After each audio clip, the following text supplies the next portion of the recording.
Pemkot Bandar Lampung mengaku saat ini pihaknya tidak lagi menarik retribusi dari ratusan menara telekomunikasi yang dibangun di kota setempat. Kepala Diskominfo Pemkot Bandar Lampung, Irmansyah mengatakan, Pemkot sudah tidak lagi menarik retribusi itu sejak tahun 2024 ini. Terakhir, pihaknya menarik retribusi menara telekomunikasi tersebut pada tahun 2003 lalu. Hal itu sudah sesuai dan mengacu pada UU Nomor 1 Tahun 2022. Menanggapi peraturan tersebut, Pemkot Bandar Lampung juga langsung mengeluarkan peraturan daerah, yakni Perda. Perda tersebut merupakan Perda Nomor 1 Tahun 2024 tentang pengelolaan keuangan daerah, bahwa retribusi tower tidak lagi ditarik oleh Pemkot Bandar Lampung. Sebelumnya, pihaknya juga telah mencatat sebanyak 563 menara telekomunikasi telah dibangun di kota Tapis Berseri.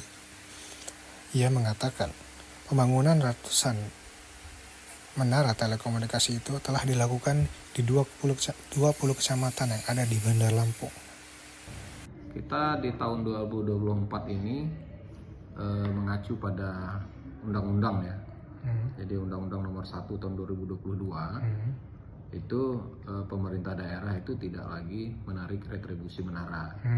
Sehingga terakhir kita di tahun 2023. Nah, 2024 nggak ada lagi penarikan.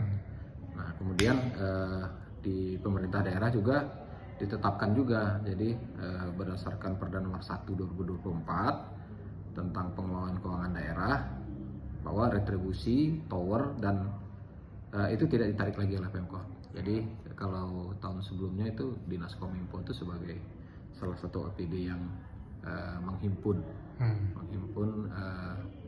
retribusi yang langsung, sebetulnya setornya langsung ke Bapenda ya, Bapenda.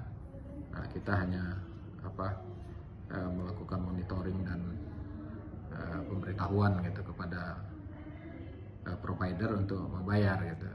Tapi itu menjadi kewajiban kita untuk menariknya. Gitu. Nah, 2024 kita tidak lagi melakukan penarikan itu.